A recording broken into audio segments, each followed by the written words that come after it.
গণতন্ত্র পরাশক্তি আয়োজিত নির্বাচনের ফাঁকি মারা দোষরদের এবং মত যাত্রী মত সঞ্চারের সঙ্গে যারা জড়িত তাদের মূল হোতাদের গ্রেপ্তার দাবিতে আজকের এই প্রতিবাদ কর্মসূচির সম্মানিত সভাপতি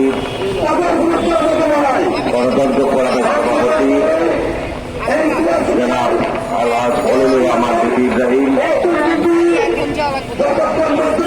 প্রধান অতিথি বারবার নির্বাচিত সংসদ সদস্য বিএনপি চেয়ারপারসন উপদেষ্টা মন্ডলীর অন্যতম সদস্য আমাদের প্রিয় নেতা জনাব জয়নাল ফারুক, বিএনপির জাতীয় নির্বাহী কমিটির সদস্য মুক্তিযোদ্ধা জনাব আনোয়ার হোসেন বুলু, জনাব ডক্টর কাজী মনিরুজ্জামান মনির, ব্যারিস্টার ওবায়দুর রহমান টুকু, মাওলানা আলমগীর হোসেন,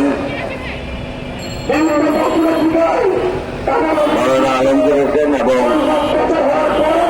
ইসমাইল হোসেন সিরাজি, সঞ্চালক নাইম সহ বিভিন্ন পর্যায়ের নেতৃবৃন্দ, আসসালামু আলাইকুম। বাংলাদেশের মানুষ দীর্ঘদিন যাবৎ নিরপেক্ষ নির্বাচনে ভোট দেওয়ার জন্য অধীর আগ্রহ অপেক্ষা করছে।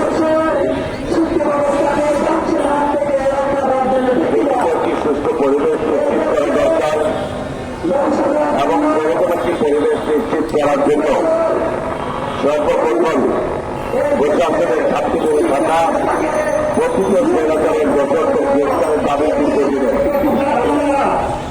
কিন্তু বর্তমান সরকার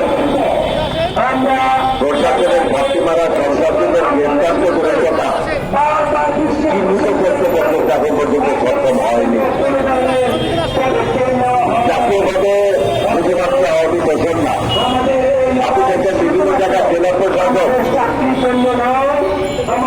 নিয়মও তারা মিটিং করছে আওয়ামী লীগের চেয়ারম্যান মেম্বারদেরকে নিয়ে।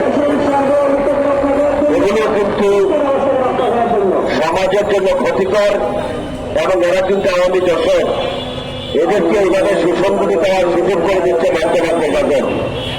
এই প্রশাসনের ঘাটতি মারা এইসব দোষরদেরকে যদি গ্রেফতার করা না হয় তাহলে কোন অবস্থায় একটি সুস্থ গ্রহণযোগ্য নির্বাচন করা সম্ভব নয়।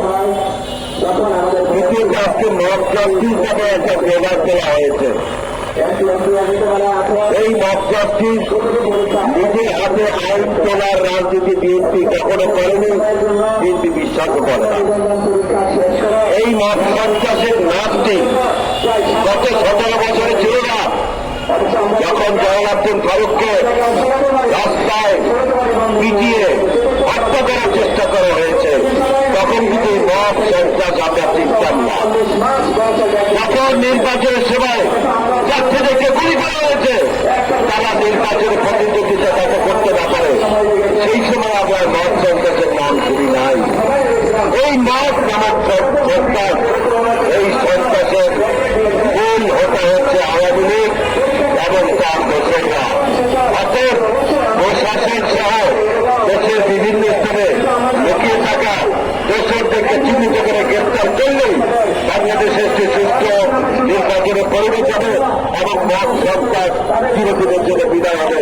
আসুন আগামী নির্বাচন নিরপেক্ষ সুস্থ করার জন্য এই আওয়ামী লুকিয়ে থাকা আওয়ামী সন্ত্রাসী আওয়ামী দোষর এবং মত সন্ত্রাসকে যারা পিছন থেকে উস্কে দিয়ে নির্বাচনের পরিবেশকে মুক্ত করছে তাদের বিরুদ্ধে আমরা প্রতিবাদ করে দিই। আপনাদের সকলকে ধন্যবাদ। আসসালামু আলাইকুম।